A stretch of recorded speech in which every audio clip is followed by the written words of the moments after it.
Iran, Israel અને America વચ્ચે અત્યારે હાલ યુદ્ધ ચાલી રહ્યું છે. આજે આ વિષયને લઈને વાત કરવી છે કે અત્યારે હાલ જ્યોતિષી મુજબ આ યુદ્ધ છે તે કેટલું લાંબુ ચાલી શકે છે. એવામાં હવે જ્યારે ભારત છે એને ફાઇનલમાં એન્ટ્રી લઈ લીધી છે. આવતીકાલે ફાઇનલની મેચ પણ રમાવાની છે. આ સમગ્ર વિષયને લઈને વાતચીત કરવી છે. ભારત જીતશે કે હારશે એ પણ એક સવાલ છે. અને અત્યારે હાલ મારી સાથે આ સમગ્ર મામલે શાસ્ત્રીજી જોડાયા છે. સૌથી પહેલા તો તમારું નિર્ભય ન્યૂઝમાં સ્વાગત છે. નમસ્કાર. ભારત ફાઇનલમાં આવી ગયું છે. અત્યારે હાલ દરેક ભારતીયોની અંદર એક ઉત્સાહ છે કે ભારત છે ફાઇનલમાં આવી ગયું છે. શું લાગી રહ્યું છે જ્યોતિષી મુજબ ભારત છે આવતીકાલે જીતશે કે પછી પરિસ્થિતિ કંઈક ગંભીર રહેવાની છે? આમ જોવા જઈએ તો હમ ભારત એટલે એની ધન રાશિ થાય છે. ભ, ધ, ફ અને ઢ. તો હમ ધન રાશિ મુજબ આવતીકાલનો જે ચંદ્રમા છે એ હમ તુલા રાશિનો ચંદ્રમા છે.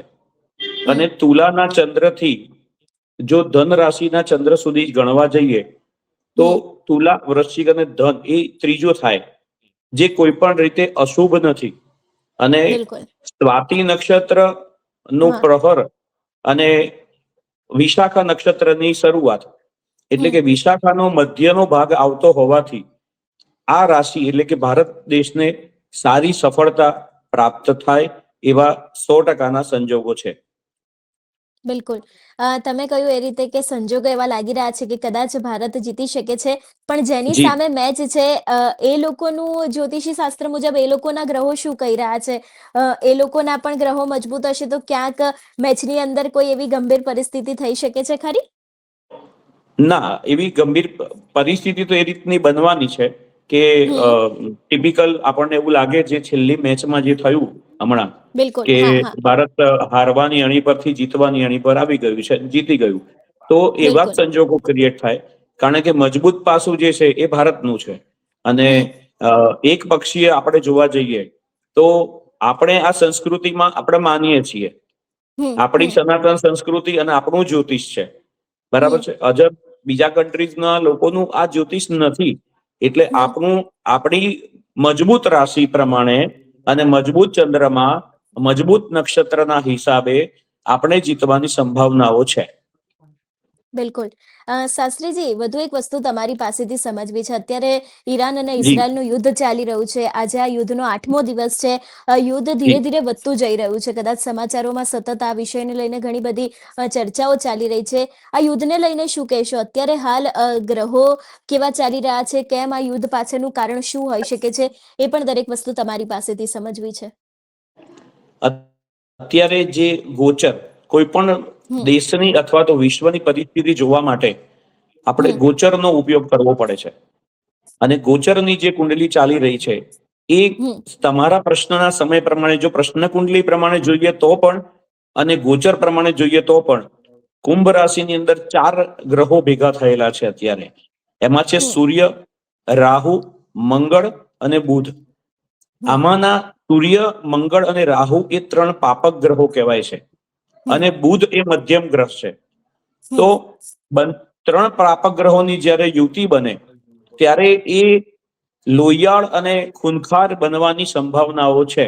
અને માટે હમ જ આ યુદ્ધ બનેલું છે. કેમ કે હમ રાહુ, મંગળ અને સૂર્ય આ ત્રણેયની યુતિ બનતા સૂર્ય રાહુનો ગ્રહણ યોગ થાય છે. હમ મંગળ રાહુનો અંગારક યોગ બને છે. અને બિલકુલ. આ યુતિ બનવાના કારણે પૃથ્વી લોહીથી ખરડાય અને અગ્નિ શામક જે હથિયારો છે એનો પૂર્ણપણે ઉપયોગ થાય. એટલા જ માટે આ મિસાઇલોનો ઉપયોગ કરી અને મહાઅગ્નિની અંદર કંઈક રક્તરંજિત ભૂમિ બની ગઈ છે. અને હજુ ઘણો સમય આ ચાલવાની સંભાવનાઓ છે. કેમ કે બિલકુલ. દશા અને અંતરદશા પ્રમાણે પણ રાહુની મહા ચાલી રહી હોવા એની અંદર આ વસ્તુ હમ બનવાની સંભાવનાઓ પણ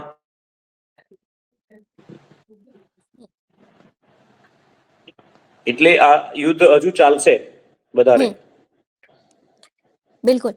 આની ભારત ઉપર કેટલી અસર થઈ શકે છે? કારણ કે ગુજરાતમાં કદાચ છેલ્લા ઘણા સમયથી આની અસર જોવા મળી રહી છે. મોંઘવારી વધી રહી છે. ઘણા બધા ઉદ્યોગો છે એના ઉપર તાળા વાગી શકે છે એવી પણ શક્યતાઓ છે. જો આ યુદ્ધ લાંબુ ચાલ્યું તો પછી ગુજરાત ઉપર અને ભારત ઉપર આની કેટલી અસર થઈ શકે છે? મોરબી પ્રદેશ જે બતાવ્યો છે હમ એના સંદર્ભમાં પ્રમાણે જોવા જઈએ તો ત્યાં હમ વધારે અસર થાય, અને ત્યાં પણ ટાઇલ્સનો બિઝનેસ છે, એટલા માટે એ હમ પ્રદેશની અંદર આની મોંઘવારીની ખૂબ સારી એવી અસર પડશે. એ સિવાય કુંભ રાશિના શહેરો, માન લો કે હમ સુરત છે, તો હમ સુરત પણ એમનો ડાયમંડનો વેપાર હોવાથી ત્યાં પણ આની વધારે અસર પડશે. અને આર્થિક રીતે ભારત દેશની અંદર સામાન્ય વર્ગને ખૂબ મુશ્કેલી પડશે. શાસ્ત્રીજી, તમે જે રીતે કહ્યું, આ યુદ્ધ ક્યારે અટકી શકે છે, શું લાગી રહ્યું છે? કારણ કે જો કદાચ યુદ્ધ અટકશે નહીં તો ઘણા બધા એવા વૈશ્વિક સ્તરના દેશો છે, મોટી ઉથલપાથલ આવી શકે છે, એવી પણ શક્યતાઓ છે.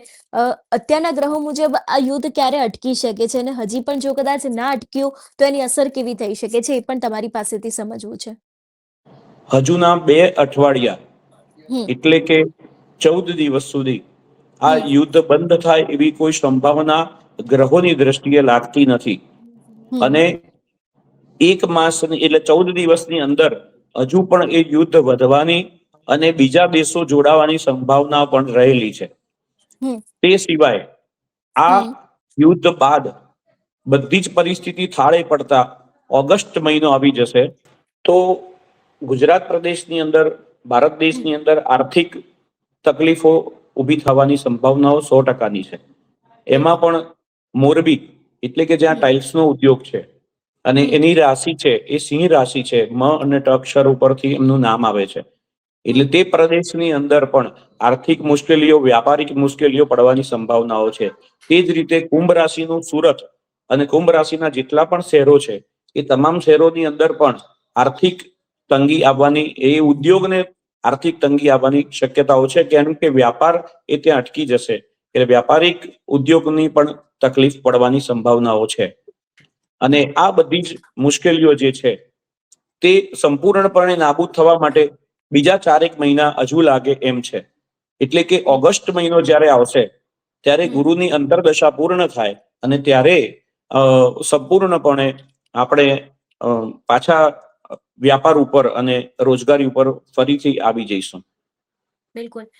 શાસ્ત્રીજી, જે રીતે તમે કહ્યું કે ગુજરાત ઉપર આર્થિક રીતે આની અસર થઈ શકે છે, ઈરાન અને ઇઝરાયલનું જે યુદ્ધ ચાલી રહ્યું છે, એમાં ભારતને લઈને ક્યાંક કોઈ નુકસાન પહોંચી શકે છે ખરી? ભારતને એટલે અત્યારે નુકસાન તો પહોંચી જ રહ્યું છે, પણ જો કદાચ આ યુદ્ધ લાંબુ ચાલ્યું તો પછી ભારત ઉપર કોઈ સંકટ આવી શકે છે.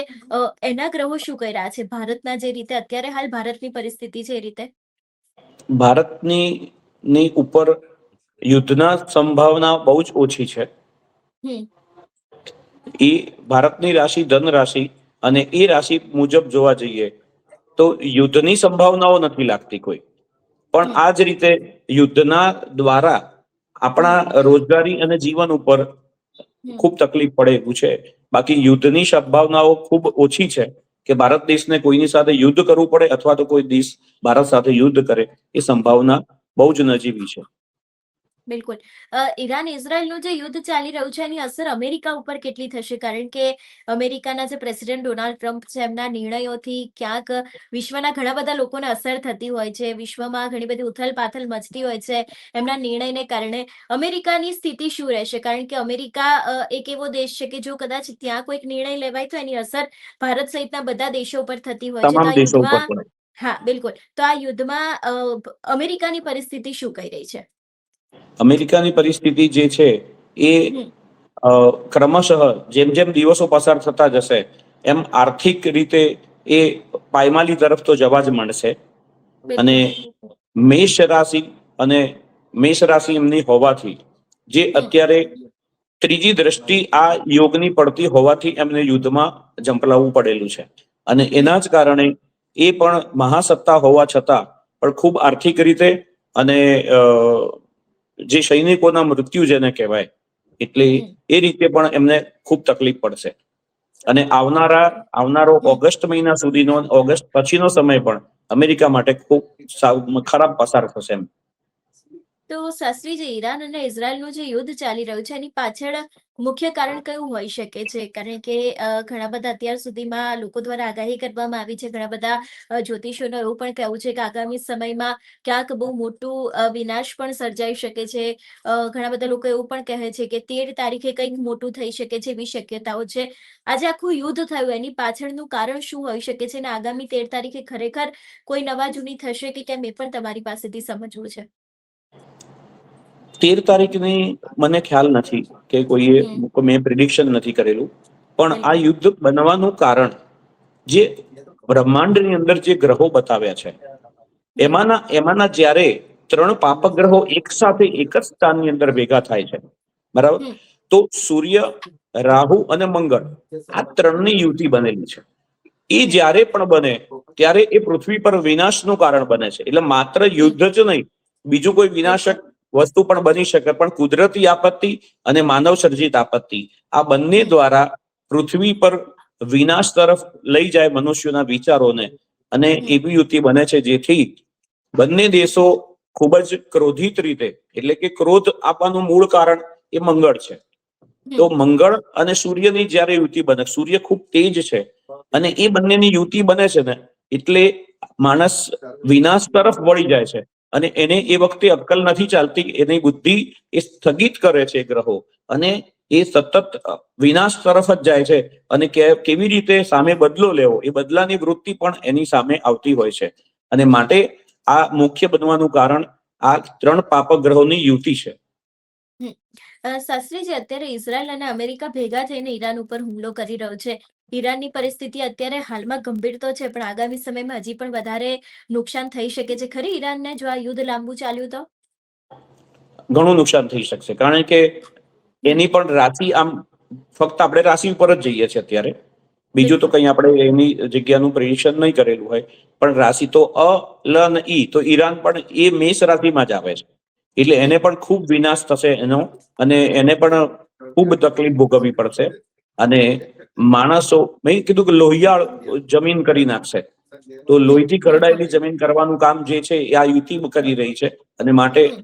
આ વિનાશ તરફ લઈ જશે. બિલકુલ. બિલકુલ શાસ્ત્રીજી, આપ અમારી સાથે જોડાયા બદલ આપનો ખૂબ ખૂબ આભાર.